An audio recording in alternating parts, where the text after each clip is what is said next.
14. A harsh rumbling shook Kara Nightshadow, dragging her from the darkness enveloping her. She inhaled, only to quickly start choking. The necromancer tried to breathe, but her lungs would not work properly. She coughed, suddenly expelling an ocean of water. Over and over Kara coughed, each time trying to empty her lungs so that she could then fill them up with life-saving air. At last, it became possible to breathe, albeit somewhat raggedly. The necromancer lay still, inhaling again and again in an attempt to regain some balance. Gradually, matters returned near enough to normal for her to begin to sense other things, such as the chill around her and the moisture saturating all her clothes. A gritty substance in her mouth forced her to spit, and she slowly realized that she lay face down on a sandy beach. Again, the world rumbled around her. Forcing her head up, Kara saw that the heavens above had begun to fill with storm clouds, much like those of the tempest through which the king's shield had sailed.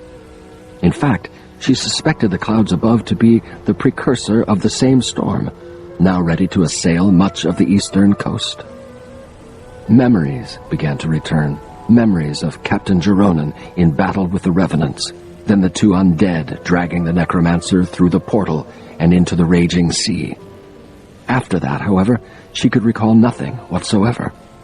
How Kara had survived, she could not say. The enchantress did not even know what fate, if any, might have befallen Geronin and his men. It had seemed as if the portal had not had any effect on the hull, so if the king's shield had survived that incident, then the odds were good that the vessel would soon make Lut-Gholein, if it had not done so already. Kara blinked, thinking of the city. The fate of the king's shield aside, where by Rothma had she ended up? With great effort, the soaked necromancer pushed herself to a kneeling position and peered around. Her first glimpse of her surroundings told Kara little. Sand and a few hardy plants typical of a coastal environment. She saw no signs of civilization, no signs of any human touch. Ahead of her lay a high ridge, making observation further inland impossible without a bit of a climb. Kara tried to avoid the inevitable by looking left, then right, but neither of those directions offered her more hope. Her only true option remained the ridge. Still feeling as if she had just expunged both of the twin seas from her system, Kara forced herself to her feet. She knew that she should have removed most of her cold, wet clothing, but the notion of being discovered by any locals while without much to wear did not appeal to her. Besides, other than the wind, the day itself seemed fairly warm. If she moved around for a while, surely her garments would dry. Of either Satan Trist or Faustin, she saw no sign, but by no means did Kara think herself rid of the two ghouls. Most likely they had all become separated in the fearsome waters. For all she knew, the duo had washed up farther down the coast. If so, it behooved the necromancer to reach Lut-Gholein as quickly as possible, perhaps even look for this Vigerai they had mentioned, this Drognan. She doubted that he willingly worked with the undead. Likely they sought the use of his knowledge in order to find their former friend. Whatever the case, Drognan also represented her best chance of not only freeing herself from any bond to the Revenants, but also locating Norik Vizarin and the armor. With some struggling, the enchantress made it to the top of the sandy ridge, and there discovered a well-worn road. Better yet, as she looked to the south, she noticed a dim shape on the horizon, a shape Kara believed resembled a city.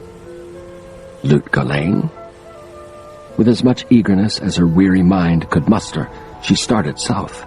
If, as she suspected, Lut-Gholein lay ahead, it would likely take her a good day to travel that far, especially in her condition. Worse, hunger already gnawed at her stomach, a condition that only grew worse with each step she took. Nevertheless, Kara did not even think of giving in to her weaknesses. So long as she could walk, she would continue on with her mission. However, Kara had journeyed only a short distance when a clatter behind her made the weary necromancer pause to look over her shoulder.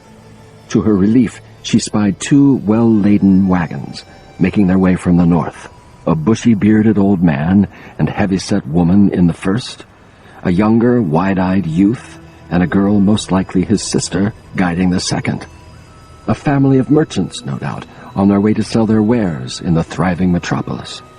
The exhausted necromancer paused, hoping that they would have pity on a bedraggled wanderer. The elderly man might have driven his team past Kara, but his wife took one look at her and made him stop. They exchanged words with one another for a few moments. Then, in the common tongue, the woman asked her, "Are you all right, young one? What's happened? Are you in need of help?" Almost too tired to answer, the necromancer pointed toward the east. "My ship, it—" She need not have said anything more. A sad look came over the elderly woman's round face, and even the man gave her sympathy. Anyone living or traveling this near the sea surely knew of its violence. No doubt this had not been the first time the merchants had learned of some seafaring disaster. The husband leapt down with an agility that belied his age. As he approached, he asked, "Is there anyone more? You the only one?" "There is no one else. The ship may be all right. I was washed overboard." His wife made a tisking sound. "You're still soaked too, young one, and your clothes are in tatters. Hestia, find her a blouse and a warm blanket. Those at least she must have at once. Hurry!" Unwilling to accept any charity, Kara fumbled at her belt. To her tremendous relief, the pouch in which she kept her money had somehow managed to remain intact. "I will pay for everything, I promise." "Rubbish," remarked the husband. But when she insisted on thrusting some coins in his hand, he nonetheless took most of them. Hessia, daughter of the merchants Reuben and Jamili, brought garments that Kara could only believe had to belong to the girl herself. Clearly with an eye toward respecting the stranger's dour garb, she had chosen a black blouse and even a gray knit blanket, with which Kara could cover herself. Out of eyesight of Reuben and his son Ranul, she changed, feeling much better to be out of the soaked and ruined clothing. Kara regretted the loss of her cloak even more once she had put on the blouse. Although in keeping with her taste in color, it fit too tight and had been cut too low. Yet she said nothing, knowing that it had been the best choice available and, more important, something offered to her out of genuine concern. That she had insisted on paying for it did not take away from that. To her relief, Jamili had Kara ride in the first wagon. Old enough to appreciate women, Ranul had eyed her with casual interest in the beginning and far more pointed interest once the enchantress had dried herself off and changed clothing. She expected no harm from him, but did not want to encourage anything that might cause dissension between herself and her rescuers. And so, with the help of the kind merchant family, Kara Nightshadow managed to actually reach Lutga Lane more than an hour before sunset. She thought of immediately going to the port to see if Captain Geronin had arrived, but the urgency of her quest finally made her decide against it. The hunt for Norik Vizarin and Bartek's armor remained paramount. In the gaily colored bazaar, she bid farewell to Jamili and her family. Kara returned the blanket with thanks, then searched the marketplace for someone from whom she could buy an inexpensive but serviceable cloak. Doing so used up another valuable hour, but with the hooded garment, the necromancer no longer felt so vulnerable. Kara would have replaced some of her other clothes as well, but her funds, much depleted, needed to be preserved now for food. Questioning the locals carefully brought the dark mage some information concerning the mysterious Drognan. He seemed to live in an old building some distance into the massive city. Few visited him, save to purchase elixirs and such. The only time Drognan left his sanctum looked to be when he made excursions to various scholars, seeking information on some pet passion of his. Following the directions of a vegetable seller who had, on occasion, supplied the Vizeri with supplies, Kara wended her way through the maze-like streets. The multitude of noises and bright colors wreaked some havoc on her senses, but she managed to not lose her way more than twice. Every so often, the necromancer asked a passerby if he or she had seen a man clad in red armor, but not once did anyone say that they had. Her kidnapping and near drowning in the sea had left her bereft of nearly all her belongings. Other than the pouch in which she had kept her money, only 2 others had survived. Unfortunately, the powders and chemicals in both had been ruined, save for a couple of vials of no use to her at present. Amazingly enough, the icon of Drag-Ul remained around her throat, for which she thanked the great dragon. It gave her some comfort in this strange land. The loss of her belongings did not mean that Kara could no longer cast spells, but it did limit her somewhat. Fortunately, her change in garb had so far kept anyone from realizing her calling, even if it had encouraged 1 or 2 vendors to try to offer her more than information. Necromancers were not favored in Lut-Gholein. The Church of Zakaram, powerful in the kingdom, frowned on their existence even more than it did that of the Viserai, who were evidently tolerated here by the young sultan. 1 or 2 acolytes from the church had crossed her path so far, but other than brief glances, they had not paid any attention to the slim young woman. With much of what remained of her funds, Kara had purchased enough to carry along with her so that she could eat while she searched for Drognan. The notion of confronting a skilled, experienced Viserai bothered her enough, but to do so, nearly ready to collapse, would have been foolhardy at best. She could not assume that their encounter would necessarily be a friendly one. Animosity had long existed between the 2 callings. A trio of soldiers on mounted patrol rode past, their eyes stern and their swords always near at hand. The foremost, evidently the officer in charge, rode a magnificent white stallion, while his 2 subordinates each had brown, well-muscled beasts of their own. Kara had ridden little in her life, but realized as she watched them that if the trail led outside of Lut-Gholein, she would have to find some means of obtaining a horse. The dark mage could not rely on any travel spell out in the desert of Aranok. Even in her far-off homeland, Kara had heard tales of its deadly nature. Her surroundings suddenly grew decrepit and dank, a complete contrast to the well-kept areas she had first encountered.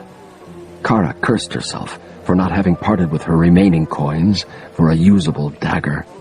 The one that Captain Geronin had loaned her while aboard the King's shield had been lost at sea. The enchantress began concentrating on her spells, inwardly hoping that she would still have the strength to cast them should the situation prove dire enough. The necromancer came at last to the old building the vendor had somewhat vaguely described.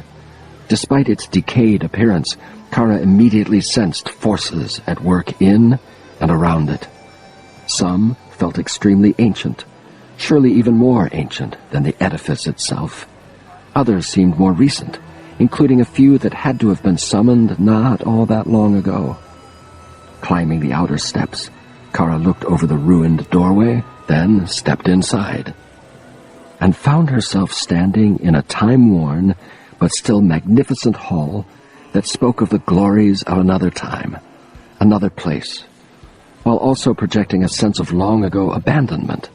The high-columned hall had nothing else in common with the decrepit exterior, so much so that Kara even felt tempted to step outside again to see if perhaps she had somehow entered the wrong building. Here stood no ruin, but rather an ancient wonder, still filled with the memories of greatness, of a splendor that even modern Lut-Gholein had not yet approached.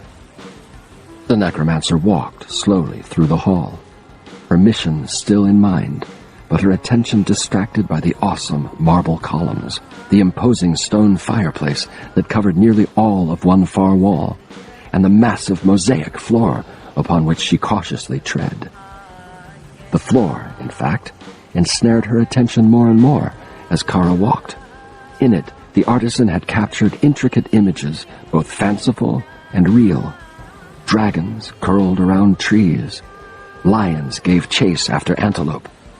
Fearsome, stony warriors clad in breastplates and kilts did battle with one another. Something clattered further down the hall.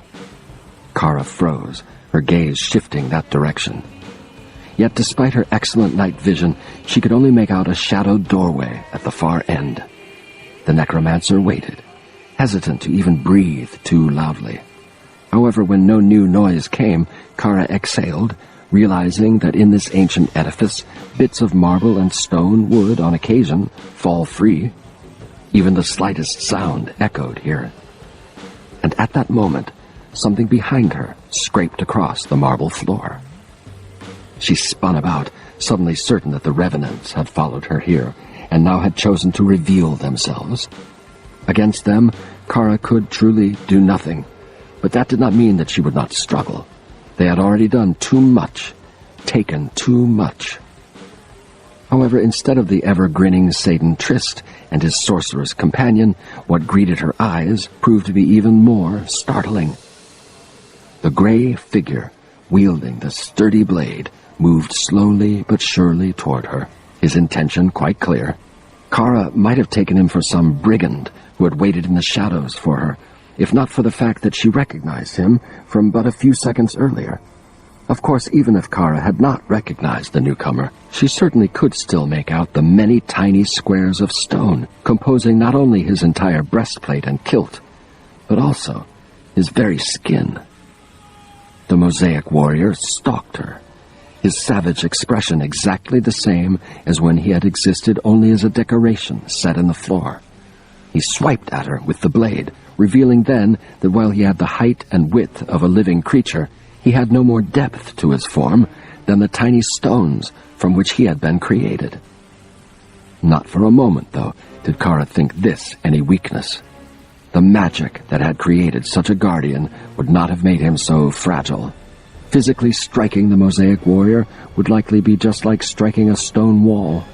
She also suspected that the blade would cut just as well as, if not better than, a real one, freshly sharpened. But what had set him into action? Surely Drognan did not set out such a welcome for everyone who walked through the door. No. More likely Kara had been identified by some hidden spell as a necromancer, a dark mage of unknown loyalties. She knew of such detection spells, and knew also that many mages utilized them for their own safety. Had Kara not suffered through so much of late, the enchantress felt certain she would have recalled such information earlier, when it might have prevented this deadly encounter. Rattling came from the floor just behind her macabre assailant, and to the necromancer's consternation, a second warrior arose to join the first. Kara then turned quickly to her right, where yet more noise marked the awakening of a third. "I mean no harm," she whispered. "I seek your master." Did they even serve Drognan? Kara only assumed that she had come to the right place. Perhaps someone the enchantress had talked to earlier had recognized her for what she was and had sent her here to die. Many, especially those of the Zakaram faith, would have considered the loss of a necromancer no loss at all. The first of the mosaics had nearly come within the striking range of his sword. Kara saw no other choice but to take the offensive. The words of the spell tripped off her tongue as the necromancer clutched the icon of Trag-Ul and pointed at her first attacker. At the same time, Kara stepped back as a precaution. If her spell worked, the incredible forces she summoned might not be contained to the destruction of the magical guardian. A swarm of toothy projectiles formed from thin air, then rained down on the nearest of the mosaic warriors. The Den-Trag, or teeth of the dragon Trag-Ul, ripped through the stone body of the guardian, scattering small squares everywhere. The warrior tried to move, but his legs and arms, now missing so many pieces, crumbled. Still wearing his scowl, he attempted one last thrust at her, then collapsed in a shower of stone. Kara exhaled, relieved to be rid of at least one adversary, but praying she still had the strength to deal with the others. Summoning the Den-Trag had taken much out of the already weary necromancer. Yet if Kara could do it twice more, and thus completely eliminate her unliving foes, then perhaps she could rest afterward. Once again, the necromancer clutched the icon tight, muttering the spell. A few words more, and an intense rattling all around her caused Kara to falter. She glanced down, saw the many bits of mosaic stone from the fallen warrior now rolling toward one another, gathering, in a swiftly growing pile behind the others. To her horror, first the feet, then the legs reformed. Bit by bit, the stone warrior rebuilt himself, none the worse for her destructive spell. The teeth of Trag-Ul had failed her. Stepping back, Kara entered the darkened hall leading to the doorway. She had other spells at her command, but combined with her weakness and the enclosed surroundings, none of them seemed likely to help her quickly enough without risking her own life further. "Varicose!" a voice called. "Varicose! Dianzi!" The ungodly trio paused at the cry. Then each warrior abruptly collapsed, the individual stones dropping to the ground with a harsh clatter that echoed throughout the ancient structure. The stones, however, did not rest where they lay, but rather began to quickly roll back to where the figures had originally been set in the ground, each bit of mosaic returning to its precise location. One by one, they fell into place. Within seconds, the menacing fighters had not only retreated from their attack, but had completely reformed as images on the elegant floor. Kara turned to thank her rescuer, certain that it had to be the enigmatic Drognan. "I thank you for your aid." The figure that stood before her could hardly be the venerable, elegantly clad Viserai the vendor and others had described. Advanced age seemed the only thing this wild-eyed beggar with long white hair and beard had in common with the mage in question, although even Drognan could not be as old as this man looked. While still somewhat firm of body, his skin had grown so wrinkled and his watery blue eyes so weary that surely he had to be the oldest human alive in all the world. He put a gnarled finger to thin lips. "Hush!" the beggar whispered much too loudly. "So much evil about, so much danger. We shouldn't have come here." Are you Drognan?" The elderly man blinked, looked confused, then patted his worn silk robe, as if looking for something. After several seconds of this, he finally looked up and replied, No, of course not. Now, hush. There's too much evil about. We've got to be careful. We've got to be on guard." Kara considered. This man had to be a servant or something similar to the mage. Perhaps Drognan even kept him here out of pity for the beggar's madness. She decided to get to the point. Perhaps enough sanity remained within the man so that he could help her with the Viserai. "I have to see your master, Drognan. Tell him it concerns something of interest to him. Bartek's..." "Bartek!" A ghastly change came over the beggar as he shouted the dead warlord's name. "Bartek! No! The evil's come! I warned you!" At that moment, another voice called out from the entrance of the building. "Who is it? Who has invaded my sanctum?" The necromancer turned to speak, but the ragged man moved with amazing swiftness. He clamped a hand over her mouth, then whispered, "Hush! We mustn't be heard. It might be Bartek." Instead, the newcomer proved to be a Viserai, and likely the one for whom Kara had been searching. Curiously, he looked as if he had been in some accident, for he had bruises over much of his face, and seemed in discomfort each time he put pressure on his right leg. In the crook of one arm, the elderly mage carried a small package. She had no doubt that here stood Drognan, newly arrived from some errand. "Norek," he called. "Vizaran." He knew the man Kara hunted.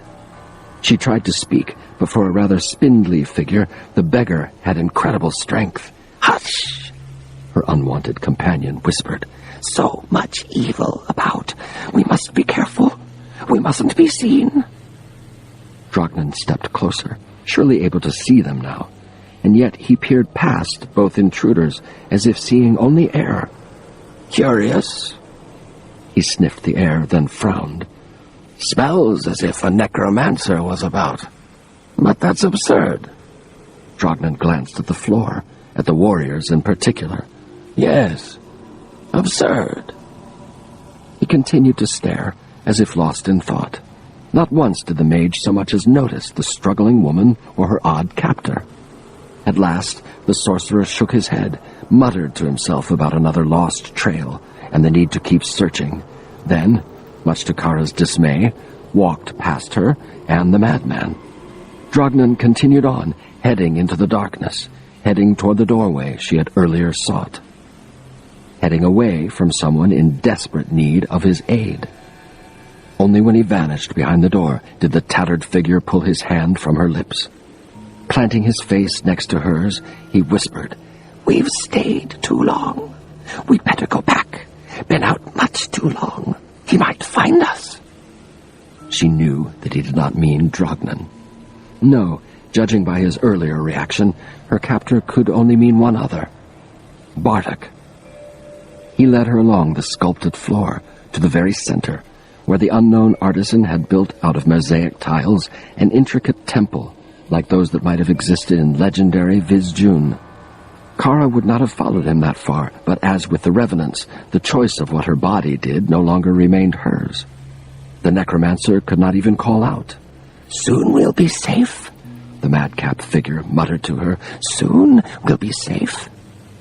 He stomped down once with his right foot, and suddenly the doorway of the temple opened, deepened, becoming an oval hole in the floor in which the necromancer could see a set of steps leading to where?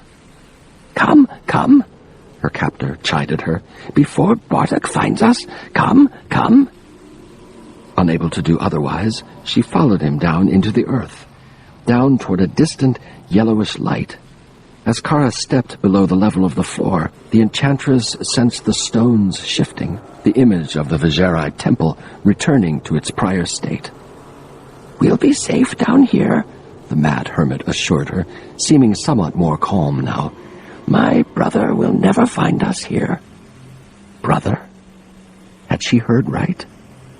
"Horazon?" Kara blurted, surprised not only by her conclusion, but that she could now articulate it. Evidently her captor had no concerns about anyone hearing her underneath layers of rock and earth. He looked right at her, the watery eyes focusing hard for the first time. "Do we know each other? I don't think we know each other." When she did not respond immediately, he shrugged and continued on with the trek, still mumbling, "I'm sure we don't know each other, but we might know each other." Kara Nightshadow still had no choice but to follow. Not that she much noticed at the moment. Her thoughts reeled, her world entirely turned upside down. She had come in search of the warlord of Blood's armor and had found instead, even despite the many centuries that had passed since their time, Bartek's living, breathing, and much hated brother. Incredible heat assailed Norik as he at last came back to his senses. At first he imagined that a fire must have started in Drognan's sanctum, perhaps through the arcane powers of the sinister armor. However, gradually the veteran became aware that the heat, while harsh, did not burn, and in fact surely had to be from the sun itself. Rolling over onto his back, Norik shielded his eyes and tried to get his bearings, only to find a sea of sand in every direction. He grimaced, wondering where he had landed now. In the distance, Norik thought he noticed darkness, as if a storm approached from that direction. Could Lut Gholein lay somewhere underneath those clouds? It seemed, wherever he went, the storm followed. If that were the case now, then at least he knew that he had materialized somewhere west or northwest of the coastal kingdom. But why? Drognan had said something about the armor having tricked them. How true those words had been. It had played both the Vizjerai and him for fools, no doubt seeking the mage's aid in locating its goal.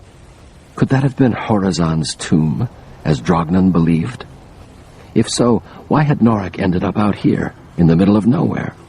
With great effort, the battered and worn soldier rose. Judging by the sun, he had a little more than an hour or two before nightfall. The walk back to Lut Gholein would take far longer than that, likely 2 days, and that providing Norik actually survived the trek. More important, he could not even be certain that the suit would let him return. If what it sought lay out here, it would do everything it could to remain in the desert. Norik took a few steps, testing the armor's resolve. When it did nothing to prevent him from heading toward the city, he increased his pace as best he could. At the very least, Norik needed to find some shelter for the night, and the only hope of that lay in a twisted hill of rock, barely visible ahead. It would take him until sunset to reach the hill, if not longer, which meant that despite the heat, he had to move even quicker. His legs ached horribly as Norik pushed on. The loose sand and high dunes made it tough going, and often Norik lost sight of his goal for quite some time. He even found himself turned around at one point, the swirling dunes shifting in size and direction even as he tried to cross them. Yet, despite all that, the hill soon became an aspiration possible to achieve. Norik prayed that he would find moisture of some sort there. His short time in the desert had already parched him. If he did not find water soon, it would not matter whether he made it to the hill or... A large, winged shadow crossed over his own, followed immediately by a second. Norik looked up, trying to see against the sun. He caught glimpses of 2 or 3 airborne forms, but could not make them out. Vultures? Quite possible in Aranok, but these looked much larger, and not quite avian in some ways. Norik's hand slipped to where his sword would have been, and once more he cursed Bardak's armor for putting him through such horrors without a decent weapon of his own. Despite his flagging strength, the veteran doubled his pace. If he could reach the rock, it would provide him with some defense against the marauding birds. Vultures tended to be scavengers, but this flock looked more aggressive, and in some way he could still not define. Unsettling. The shadows passed over him again, this time much larger, much more distinct. The creatures had descended for a better look. He barely sensed in time the feathered form dropping on him from behind. With instincts honed on the battlefield, Norik threw himself to the ground just as talons as great as his hand scraped across his armored back and managed to briefly snag his hair. The hardened fighter grunted as he rolled over, ready to face the birds. Surely he could scare off a few vultures, especially once he let them see he would not simply lie down and die for them. But these were no vultures, although their ancestry had certainly come from those desert scavengers. Nearly as tall as a man, and with the wings and head of the avian they so resembled, the 4 grotesque creatures fluttered just above him, talons on both their feet and their almost human hands, ready to tear his head from his body. Their tails ended in whips that lashed out at Norik as he desperately tried to back away. The demonic birds let out harsh cries as they tried to surround their would-be victim, cries that made Norik's pulse pound. He waited for the suit to do something, but Bardak's armor remained dormant. Swearing, Norik braced himself. If he had to die here, he would not die like a lamb, because he had come to depend on the armor for so much. Nearly all his life, he had served in one war or another. This battle represented little different. One of the monstrous vultures came within his grasp. Moving with more speed than he thought himself capable of at this point, Norik seized it by one of its legs and threw it to the ground. Despite their size, the desert terrors were astoundingly light, no doubt because, like their ancestors, their bones were designed for flight. He took advantage of that, using his own considerable mass to pin the shrieking creature down, then twisting the head as hard as he could. The 3 survivors harried him even harder as he rose from the limp form, but a different Norik faced them now, one who had, for the first time in many days, fought a battle of his own and won. As the second dove at him, he grabbed a handful of sand and threw it in the vulpine horror's eyes. The demonic bird blindly whipped its tail at him, giving the veteran soldier the chance to seize the deadly appendage in both hands. Squawking, the creature tried to fly free.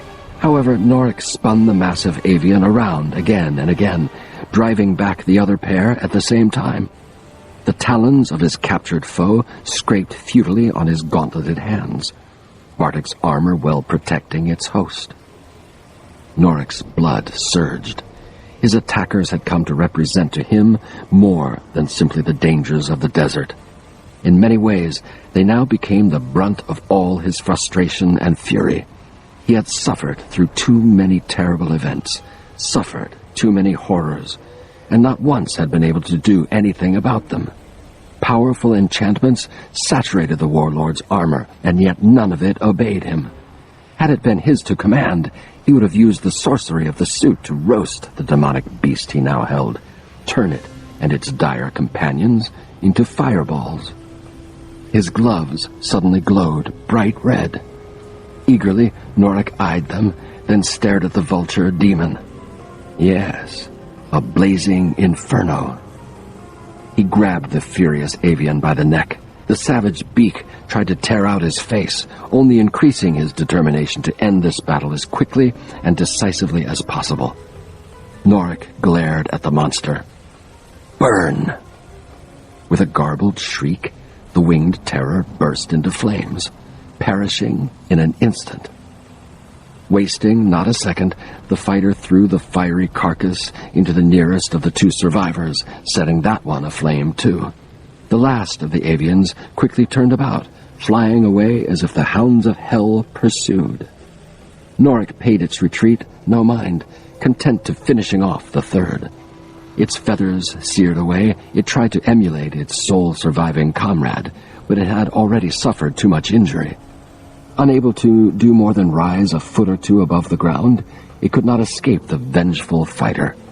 Norik seized it by one wing, letting the now pathetic monster claw at his breastplate, while he took it by the head. With one quick jerk, Norik snapped its neck. In truth, the battle had taken only a minute or two, but in that short span the veteran soldier had transformed. As he dropped the feathered corpse to the sand, Norik felt a thrill, such as he had never experienced in any war.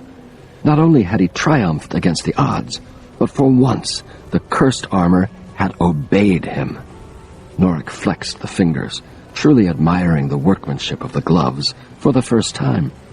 Perhaps the encounter with Drognan had changed everything. Perhaps now that which had driven the armor to such lengths had finally given in, had even accepted its host as its master. Perhaps he could test it. Surely, after all he had seen it do, the armor could perform one basic task at his command. "All right," he growled. "Listen to me. I need water. I need it now." His left hand tingled, twitched slightly, as if the armor wanted to take control, but sought permission.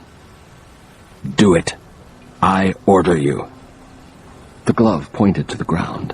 Norik knelt, allowed his index finger to draw a circle in the sand. It then drew a looping pattern around that circle with small crosses in each loop.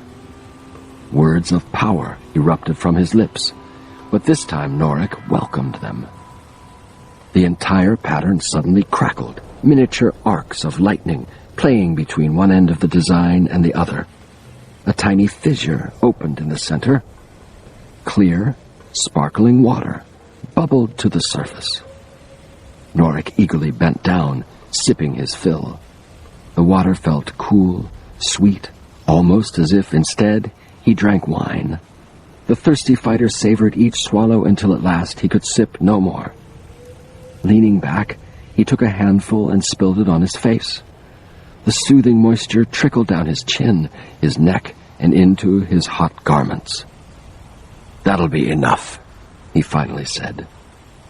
His hand waved over the tiny spring. Immediately, the ground healed itself, sealing the fissure and cutting off the flow of water. What remained on the sand quickly sank out of sight. A feeling of jubilation washed over Norik, causing him to laugh loud. Twice now the armor had served him. Twice now he had been the master, not the slave. Spirits lifted, he headed again for the hill. Now Norik no longer worried about whether he would survive the desert. What could he not survive if the enchantments obeyed him? For that matter, what could he not accomplish? No one had seen such might as the armor wielded since the days of Bartek. With it, Norik could make of himself a commander instead of a foot soldier, a leader instead of a follower, a king instead of a peasant. The image enticed him. King Norik, ruler of all he surveyed. Knights would bow before him. Ladies of the court would seek his favor. Lands would come under his control. Riches beyond belief would be his to spend. King Norik, he whispered. A smile once again spread across his face. A smile not at all like any Norik Vizarin had evinced before in his life.